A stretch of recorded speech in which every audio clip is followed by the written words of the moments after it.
Muchísimas gracias a todos por la participación al programa de interacciones multiculturales de la Universidad del Externado.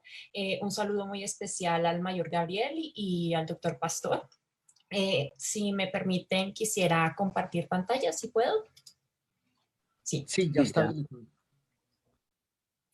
Bueno, lo que quisiera compartirles el día de hoy está relacionado con lo que hemos venido adelantando en el Centro de Pensamiento Áncora, en donde soy la vicedirectora. Nosotros somos un grupo de investigadores que adelanta, digamos, una diversidad, digamos, adelanta un análisis de diversas problemáticas y actualmente estamos preocupados por lo que está sucediendo en el marco de la consulta previa.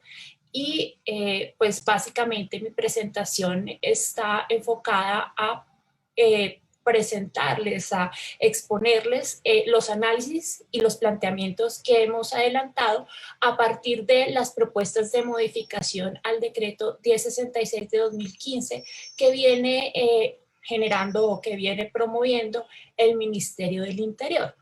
Recordando que pues estamos hablando del decreto 2613 de 2013, el cual en 2015 fue unificado en este otro decreto. Yo quisiera concentrarme específicamente en la versión de marzo de del 2021.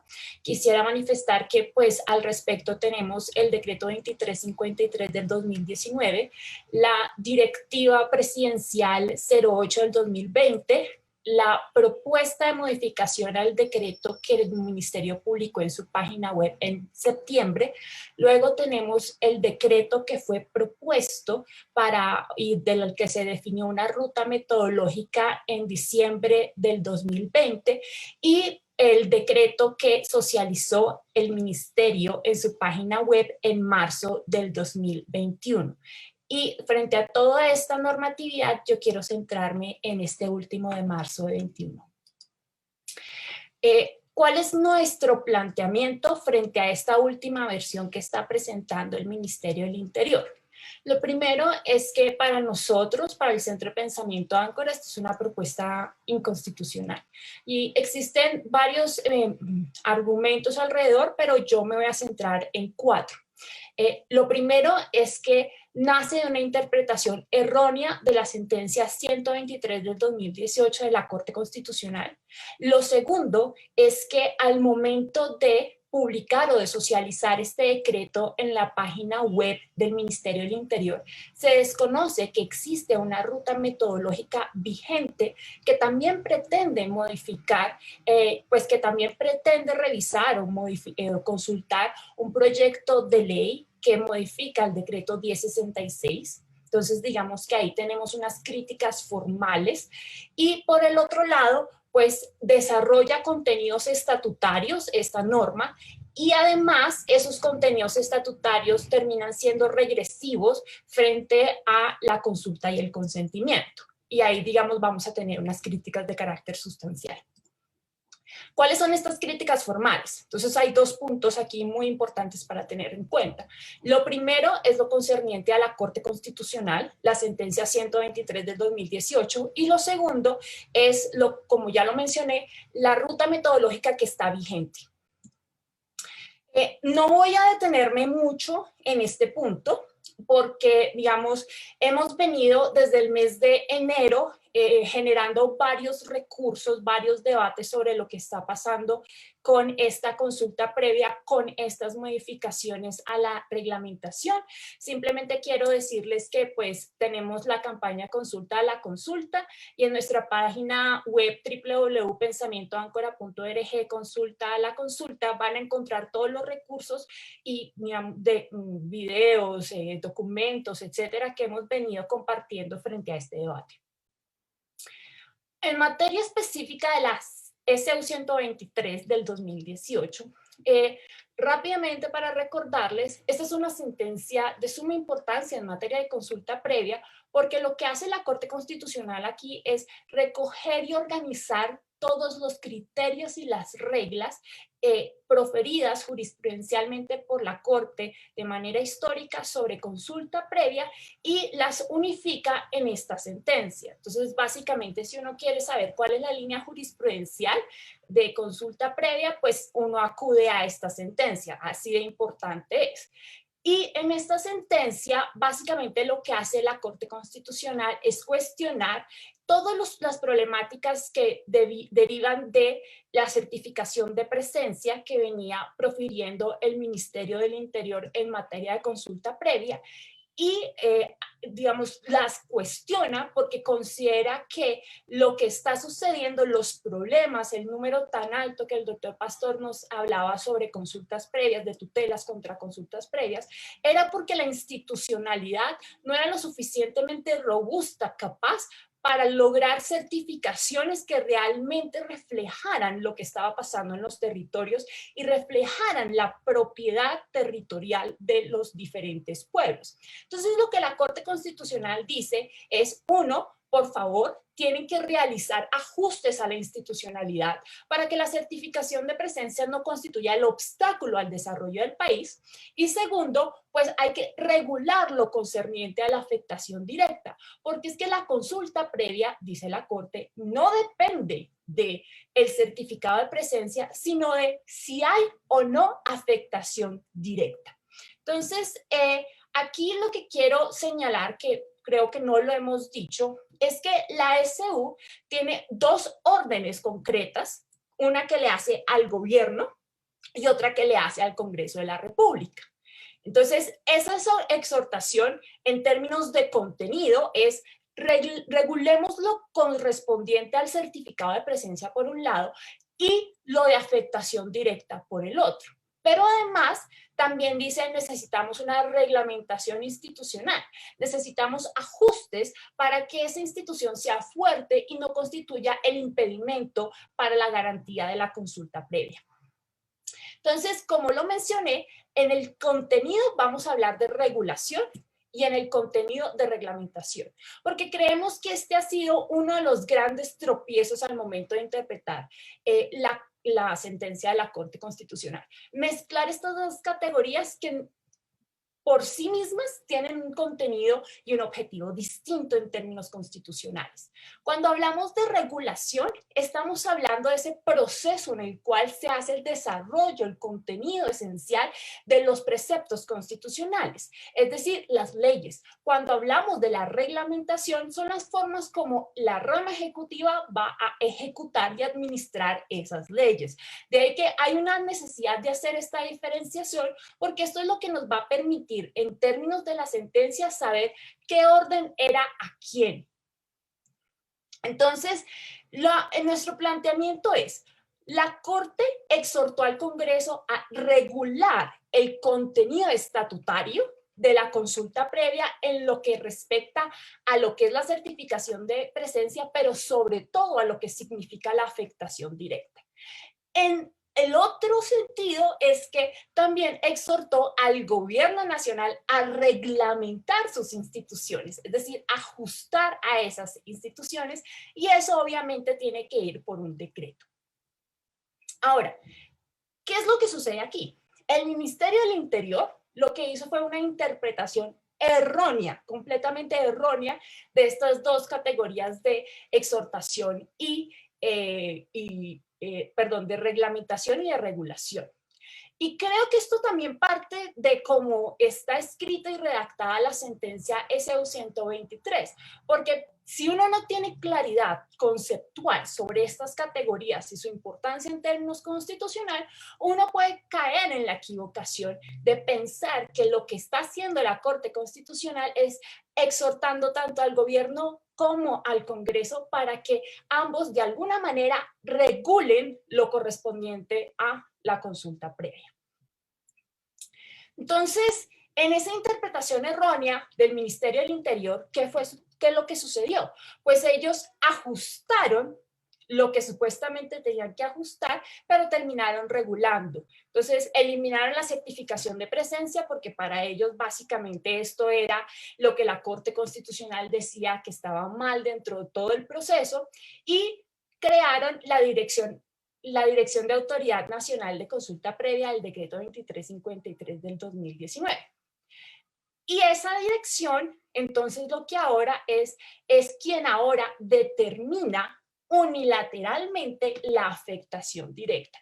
Es decir, ellos son los que deciden si una medida administrativa legislativa o un proyecto, obra o actividad afecta o no a los pueblos indígenas.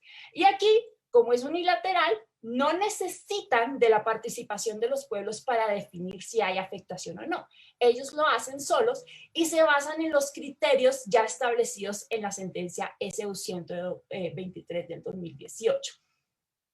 ¿Y eso qué implicaba además? Pues ellos podían modificar el decreto o expedir el 2353, modificar la directiva 10 en la directiva 08, pero les faltaba hacer una unificación o una armonización del lenguaje, de tal manera que todo lo que dijera certificación de presencia tenía que ser eliminado de la normatividad para introducir la determinación de la consulta previa a partir del criterio de afectación directa. Eso implicaba necesariamente modificar el protocolo establecido en la Directiva 10. Y la pregunta gruesa aquí es, y bueno, y en todo esto, ¿dónde quedó la orden o exhortación hacia el Congreso de la República? Pues realmente en ninguna parte. El Congreso en este momento no aparece en la escena. ¿Qué tenemos? Una completa desconexión de la exhortación que hace la Corte Constitucional.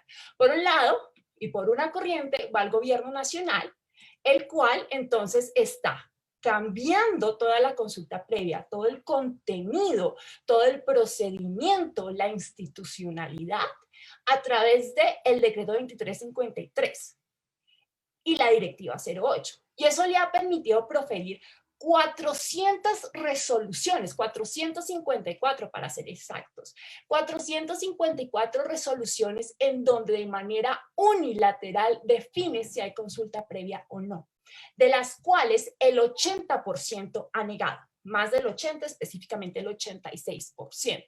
Nosotros tenemos la base de datos en donde podemos constatar esto. Y por el otro lado, lo que está sucediendo es que el Congreso de la República concentró sus esfuerzos en una audiencia para debatir el proyecto de ley estatutaria sobre consulta previa radicado por Cambio Radical. ¿Y por qué quisiera que pusiéramos atención en esto? Porque es que el Congreso necesita revisar cuál es el estado actual de la consulta previa. Este proyecto de ley no tenía ningún futuro, no tenía ponentes, no iba a lograr los 8 debates en la misma legislatura, pero el Congreso se dedicó a discutir esto. Y claro, uno podría decir, hay unos debates muy interesantes que surgieron, se logró una participación de pueblos indígenas, afros, negros, raizales, ojo, no se tuvo la participación del pueblo rom, pero esto nos impide concentrarnos en lo que realmente está pasando en materia de consulta previa, por lo cual nosotros debemos pensarnos que es urgente un control político por parte del Congreso de la República, porque es que el gobierno nacional reguló el contenido esencial del derecho fundamental. Y además de esto es urgente una aclaración de la sentencia 123, porque el gobierno nacional está adelantando una interpretación no solamente errónea e inconstitucional, sino que está afectando a los pueblos indígenas. Reitero, 454 resoluciones de las cuales el 86% niega la consulta previa y de que como no hay participación de los pueblos para definir la afectación directa, pues obviamente muchos de ellos no saben que les han negado esto. Entonces, al siguiente punto de las críticas formales en materia de la ruta metodológica vigente. El gobierno nacional presenta a la Mesa Permanente de Concertación con los pueblos y organizaciones indígenas en diciembre del 2020 un proyecto para modificar el decreto 1066. Básicamente, este proyecto, en nuestro sentir, lo que pretendía era legitimar el decreto 2353.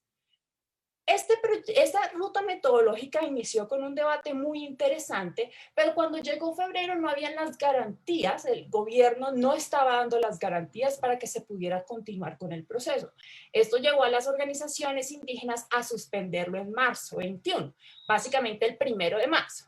Oh sorpresa, cuando el 26 de marzo aparece en la página web del Ministerio del Interior un nuevo proyecto, y este nuevo proyecto es totalmente diferente al que se estaba consultando o al que se está consultando.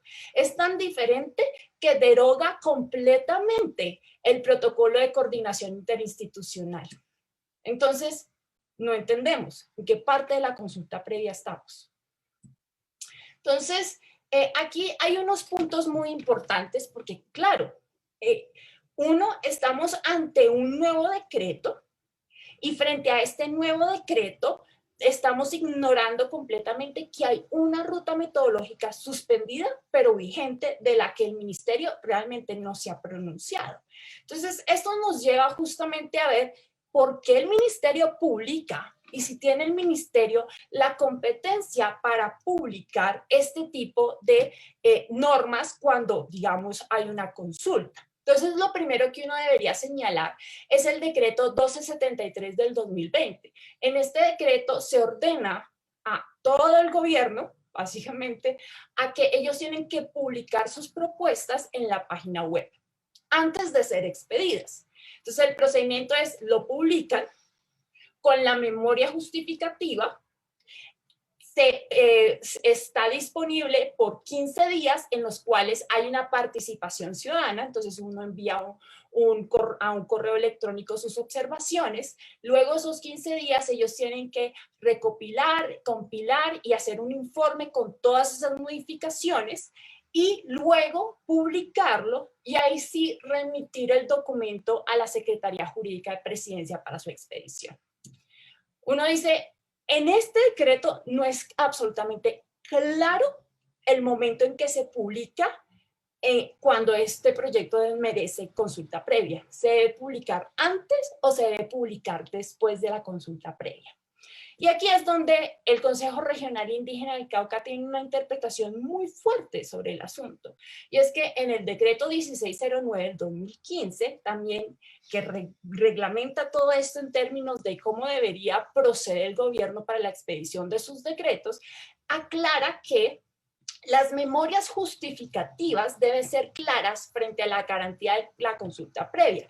Es decir, si el gobierno va a socializar su proyecto, debería tener en su memoria justificativa absoluta claridad sobre el momento que se desarrolló la consulta previa, las garantías que realmente se lograron frente al asunto y cuál fue el resultado. Es decir, tendría que publicarlo después y no antes de la consulta previa. Pero en esto no estamos solos. Cuando uno ve las otras experiencias, se da cuenta que estos decretos, estos proyectos se publican después de la consulta previa y no antes. Entonces, estamos ante un patrón, una costumbre que aquí se rompió con esta nueva propuesta. ¿Y qué sabemos entonces? Lo publicaron. No hay una certidumbre sobre consulta previa, pero gracias a una acción de tutela interpuesta por el CRIC, al menos sabemos que de eso que publicaron recibieron 800 observaciones ciudadanas, de las cuales tienen que hacer un informe lo más pronto posible. Y además que el Ministerio del Interior se dijo que iba a consultar el nuevo decreto, pero después de realizar la revisión de las 800 observaciones.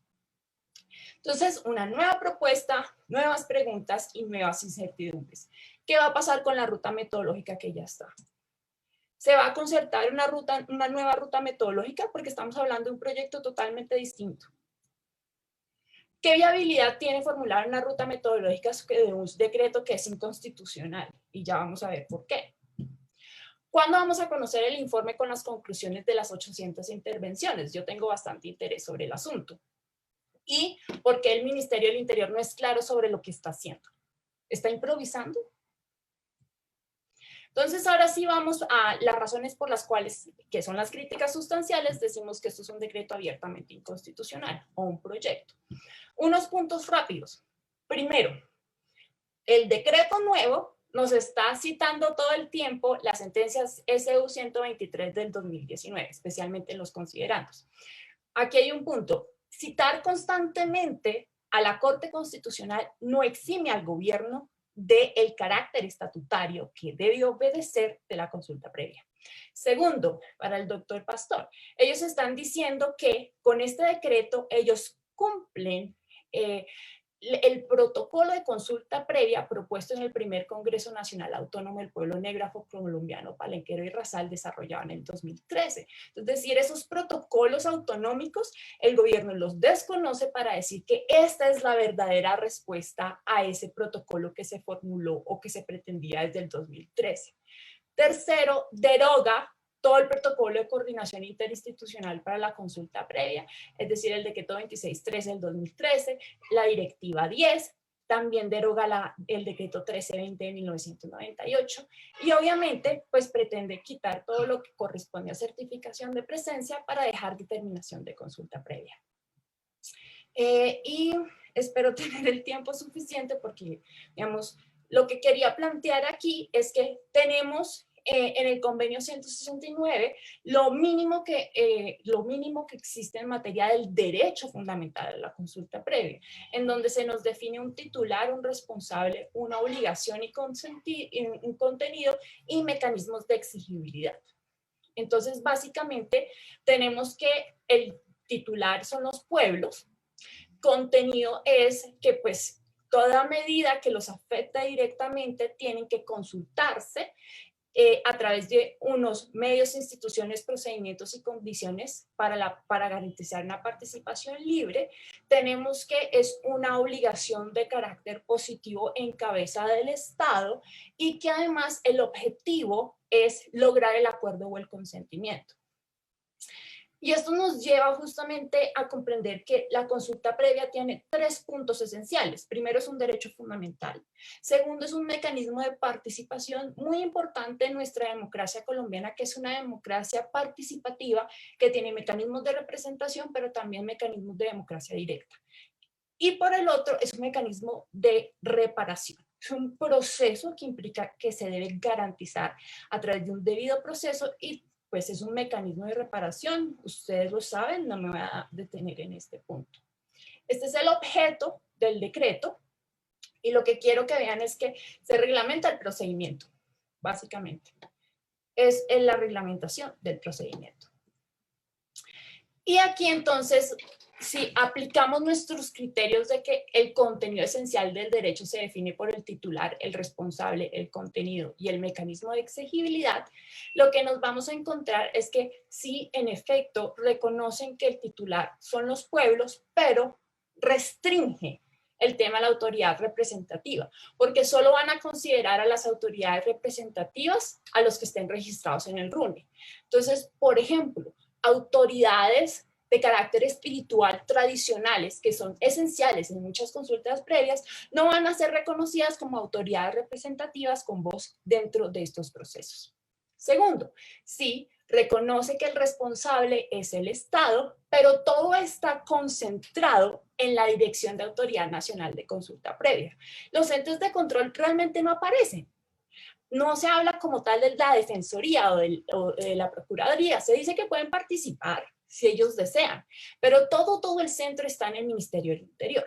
Y además hace mucho énfasis en el criterio de debida diligencia introducido también en la sentencia 123, en donde le da muchísima responsabilidad a las empresas y particulares, como si el deber de la consulta fuera de las empresas y particulares y no del Estado.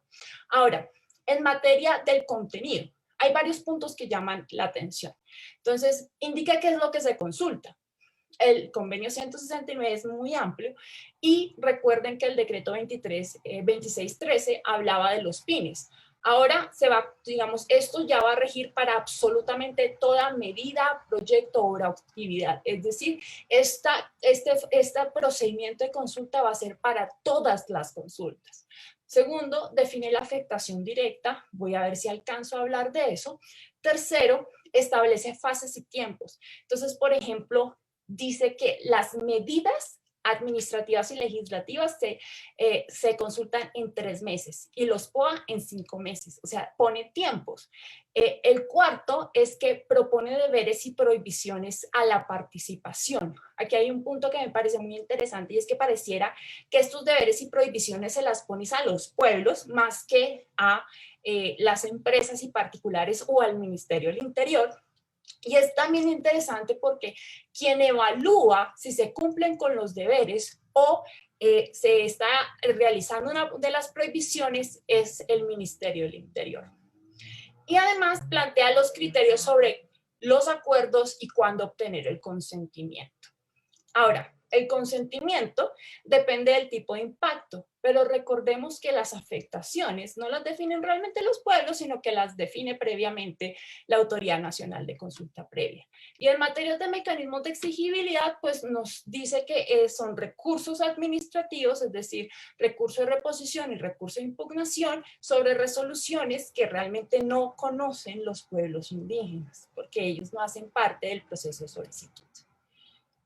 Y en materia de la definición y alcance de la afectación directa, aquí hay unos puntos, 3, que voy a señalar rápidamente. El primero es que la afectación se restringe a aquellas que afectan la cohesión social, es decir, impactos que afectan la cohesión social.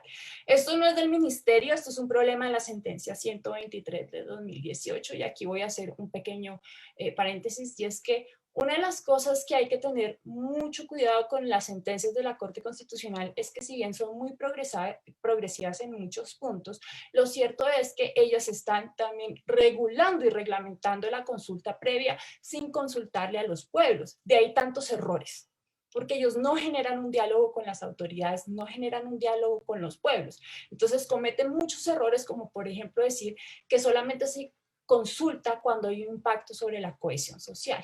Segundo, los impactos intangibles, espirituales y culturales, en últimas, las definen los estudios previos realizados por las empresas y privados que van a solicitar la procedencia de la solicitud, la procedencia de la consulta previa ante el ministerio y los antropólogos. ¿Cuándo es el ICANN? Pues el decreto dice que cuando hay dudas sobre este tipo de impactos, no se le consulta a los pueblos, no participan los pueblos, sino que son los antropólogos del ICANN los que definen. Y por último, propone criterios para establecer la propiedad territorial.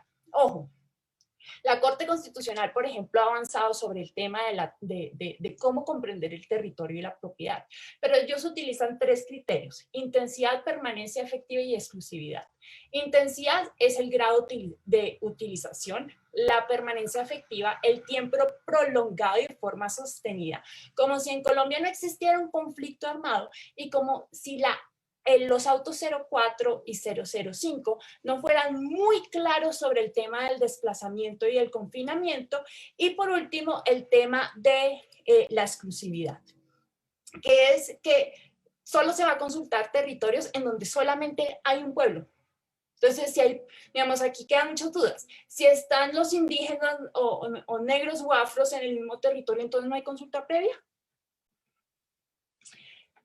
Esto tiene varios efectos: lo político, lo constitucional, lo jurídico y lo económico, en donde básicamente lo que estamos diciendo aquí es que se vulnera el principio de separación de poderes, porque estamos regulando contenido estatutario que, según el artículo 152 de la Constitución Política, solo le corresponde al Congreso de la República. Segundo, bueno, eso en términos políticos, digamos, hay un choque de las ramas del poder público. 2, se vulnera la Constitución, se vulnera el derecho a la consulta previa. 3, estaríamos habilitando al gobierno a que reglamente contenidos estatutarios vía decreto. Y 3, pues el impacto económico, es decir, se van a adelantar consultas previas con plena inseguridad jurídica. Y pues nuestra conclusión es que pues el proyecto de decreto, al tener contenidos esenciales del derecho y tener unos impactos de carácter político, jurídico, económico y constitucional, no puede ser expedido vía reglamento, vía decreto reglamentario. Y ya para finalizar, unas inquietudes. ¿Puede consultarse un proyecto de decreto que a simple vista es inconstitucional? Pues no. O sea, para nosotros esto es un desgaste jurídico, económico, porque las consultas previas tienen unos costos, agotan a los pueblos, entonces no debería consultarse algo que abiertamente es inconstitucional. Vulnera el Ministerio del Interior el principio de separación de poderes al asumir la regulación de la consulta previa vía decreto reglamentario. Sí, es que las leyes estatutarias tienen unos requerimientos por su importancia. Importancia como, por ejemplo, hacen parte del bloque de constitucionalidad. Necesitan permanecer en el tiempo y pues necesitan ser revisadas por la Corte Constitucional para ver si realmente respetan la Constitución. Entonces, al evitar que sea una ley estatutaria y expedirla vía decreto reglamentario, pues todas estas protecciones que tienen las leyes estatutarias pues se desvanecen. ¿Qué mecanismos hay? Consulta previa, o sea, que se consulte el decreto, eso da 2 puntos, que los pueblos formulen otro proyecto a ver si se puede generar una negociación y si ellos dicen que no, pues les van a aplicar la renuencia, el test de proporcionalidad. Si les aplican la renuencia, entonces tocaría acudir al Consejo de Estado y solicitar una medida cautelar. Y esto estamos hablando de 2 años en promedio que se demora justamente el Consejo de Estado en sacar estas sentencias. La acción de tutela, pues estamos evitando un perjuicio irremediable. El CRIC ya avanzó en el asunto, pero pues en la primera instancia fue muy tímida. Estamos esperando a ver qué dice la segunda instancia, en donde la propuesta es hagamos una evaluación integral del fenómeno que nos está afectando no solo a los pueblos, sino también al resto de los colombianos, porque permitiría que se abra la posibilidad de reglamentar lo estatutario y pues finalmente lo que consideramos más viable es la voluntad política, o sea, que el ministerio se retracte, que la Corte Constitucional aclare su sentencia, que el Congreso convoque a un ministerio a un control político y que el Ministerio Público se manifieste.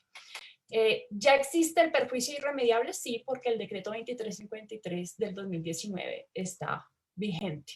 Y pues es necesario un diálogo o una demanda a ese decreto. Ya es, perdón, yo sé que me demoré más de la cuenta y corrí, pero muchas gracias.